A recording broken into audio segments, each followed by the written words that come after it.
দেশৰ বিভিন্ন প্ৰান্তৰ সমান্তৰালকৈ মৰিগাঁওতো উলহ মালহেৰে উদযাপন কৰে দেশৰ ৭৯ সংখ্যক স্বাধীনতা দিৱস।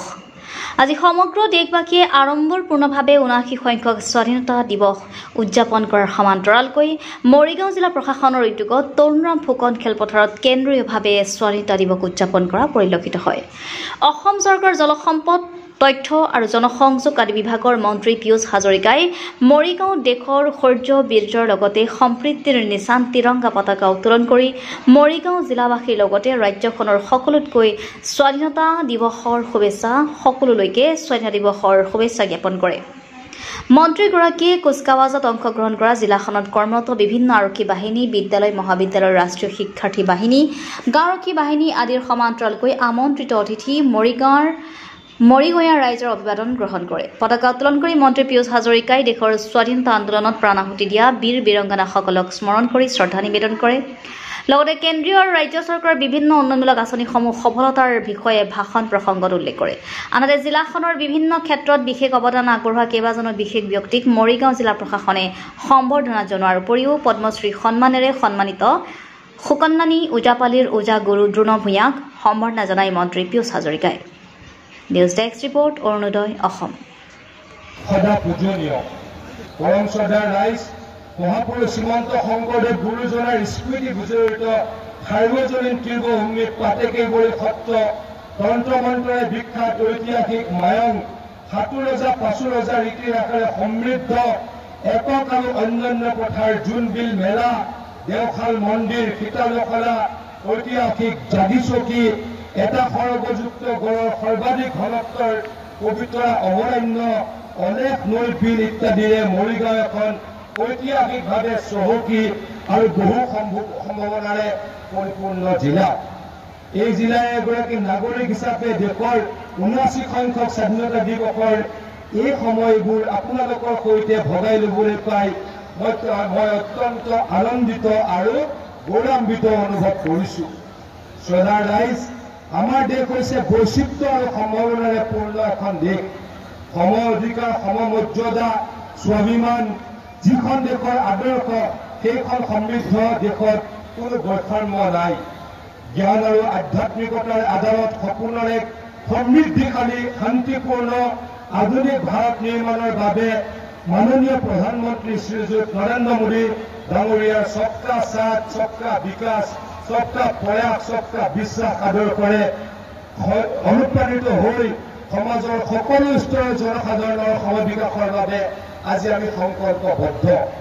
মোৰ শ্ৰদ্ধাৰ ৰাইজ, বিগত 11 বছৰে প্ৰধানমন্ত্ৰী শ্ৰীযুত নৰেন্দ্ৰ মোদী ডাঙৰীয়াই দেশৰ অন্তিমগৰাকী ব্যক্তিয়েও যাতে দেশৰ উন্নয়ন যাত্ৰাৰ সক্ৰিয় অংশগ্ৰহণকাৰী হ'ব পাৰে তাৰ বাবে আন্তৰিকতাৰে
মৰিগাঁও জিলাৰ সকলোৰে আপোনাৰ মাননীয় শ্ৰীযুত পীযুষ হাজৰিকা ডাঙৰীয়াই এতিয়া ৰাইজক অভিবাদন জনাবলৈ আগবাঢ়িছে।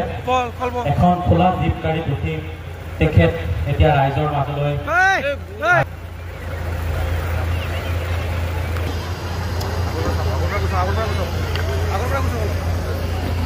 মাননীয় মন্ত্ৰী ডাঙৰীয়াই মৰিগাঁৱৰ এই ঐতিহাসিক তৰুণৰাম ফুকন ফিল্ডত উপস্থিত থকা ৰাইজক স্বাধীনতা দিৱসৰ অভিবাদন জ্ঞাপন কৰিছে। অসমৰ ৰাইজৰ দুখ দুৰ্দশাৰ প্ৰতি সদা জাগ্ৰতাৰে কাম কৰি থকা অসমৰ সমগ্ৰ অসমৰ গৰাখহনীয়া আৰু বানপানী সমস্যা অসমৰ উদীয়মান ছাত্ৰ ছাত্ৰীসকলৰ মংগলৰ বাবে অহোপুৰুষাৰ্থ কৰা আমাৰ সকলোৰীয়াই এতিয়া বিভিন্ন বিদ্যালয়ৰ ছাত্ৰ ছাত্ৰীসকলক অভিবাদন আজি কুচকাৱাজ প্ৰদৰ্শন কৰিবলৈ ইয়াতে উপস্থিত থকা আৰক্ষী বাহিনীৰ সকলো সদস্য ও বিষয়াক অভিনন্দন জনাইছে।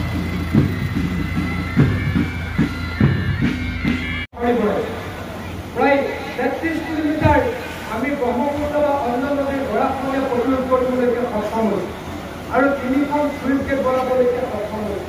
ব্ৰহ্মপুত্ৰৰ গৰাখহনীয়া ৰোধিবলৈ প্ৰায় ৮০০ কোটি টকা আনিবলৈকে আমি সক্ষম হৈছোঁ। গতিকে শ্ৰদ্ধা ৰাইজ অনাগত সময়ত বানপানী সম্পূৰ্ণৰূপে নাইকিয়া কৰিবলৈ আৰু কাম কৰিম আপোনালোকক মই প্ৰতিশ্ৰুতি দিছোঁ। শ্ৰদ্ধা ৰাইজ ৰাজ্যখনত মুঠ ৯খন কৰ্কট ৰোগৰ চিকিৎসা কেন্দ্ৰ সফল উদ্বোধন আৰু আৰম্ভণিৰ পিছত ডিফুত এই ব্লকতে আৰু এখন কৰ্কট চিকিৎসা কাৰ্যক্ষম হৈ উঠিব। আমি সকলোৱে জানো যে আমাৰ ৰাজ্যখন কৰ্কট ৰোগৰে আক্ৰান্ত এখন ৰাজ্য। অন্য ৰাজ্যতকৈ আমাৰ ৰাজ্যত কৰ্কট ৰোগ মানে কেঞ্চাৰ ৰোগ বেছি হয়। আগতে আমাৰ ৰাজ্যখনত কৰ্কট ৰোগৰ চিকিৎসাৰ সীমাবদ্ধতা আছিলে। আমাৰ কোনোবা যদি ব্যক্তি কেঞ্চাৰ ৰোগত আক্ৰান্ত হৈছিলে চেন্নাইলৈকে যাব লগা হৈছিল, মুম্বাইলৈকে যাব লগা হৈছিল। দুখীয়া মানুহৰ যদি কেঞ্চাৰ বেমাৰত আক্ৰান্ত হৈছিল তেওঁলোকে ৬ মাহৰ পাছতে মৃত্যুমুখত পৰিছিল। গতিকে এই কথা উপলব্ধি কৰি মাননীয় মুখ্যমন্ত্ৰী ডাঙৰীয়া ৭৯তম স্বাধীনতা দিৱসৰ আজিৰ এই কাৰ্যসূচীত মোৰ গৃহ জিলা মৰিগাঁৱত উপস্থিত থাকিবলৈ পাই অত্যন্ত সুখী হ'লোঁ। নৰেন্দ্ৰ মোদী ডাঙৰীয়াৰ নেতৃত্বৰ ভাৰত চৰকাৰে, হিমন্ত বিশ্ব শৰ্মা ডাঙৰীয়াৰ নেতৃত্বৰ অসম চৰকাৰে যোৱা ১১ আৰু 10 বছৰত কি কৰিছে সেই কথাখিনি ৰাইজক কোৱাৰ সুযোগ লাভ কৰিলোঁ আৰু ভৱিষ্যতে আমি কি কৰিম তাকো কোৱাৰ সুবিধা লাভ কৰিলোঁ। এটা কথা সকলোকে অনুৰোধ কৰিব খুজিছোঁ, আহ্বান কৰিব খুজিছোঁ, এই মুহূৰ্তত সকলোৱে যাতে আমি স্বদেশী বস্তু গ্ৰহণ কৰোঁ। মই বিদেশী বস্তু বৰ্জন কৰিবলৈ কাকো নকওঁ, কিন্তু যিমান পাৰোঁ দেশভক্তি প্ৰকাশ কৰিবলৈ স্বদেশী বস্তু যাতে গ্ৰহণ কৰোঁ, কিনো, ক্ৰয় কৰোঁ, তাৰ কাৰণে সকলোকৈ আহ্বান জনাওঁ। আমাৰ দেশৰ উদ্যোগীসকল যাতে আৰু আগুৱাই যাব পাৰে, আমাৰ যাতে কৃষকসকল আৰু আগুৱাই যাব পাৰে, আমাৰ দেশৰ সকলো ব্যক্তি যাতে আগুৱাই লৈ যাব পাৰে, সেইকাৰণে ভোকেল ফৰ লোকেল আৰু মেড ইন ইণ্ডিয়া এই কথাবিলাকত যাতে সকলোৱে আমি গুৰুত্ব দিওঁ। সকলোৱে যাতে দেশত নিৰ্মিত সামগ্ৰী ক্ৰয় কৰোঁ, ব্যৱহাৰ কৰোঁ, তাৰ কাৰণে আজিৰ এই স্বাধীনতা দিৱসৰ এই স্থানৰ পৰা মই সকলোকে, অসমৰ সকলোকে অনুৰোধ জনাইছোঁ, আহ্বান জনাইছোঁ।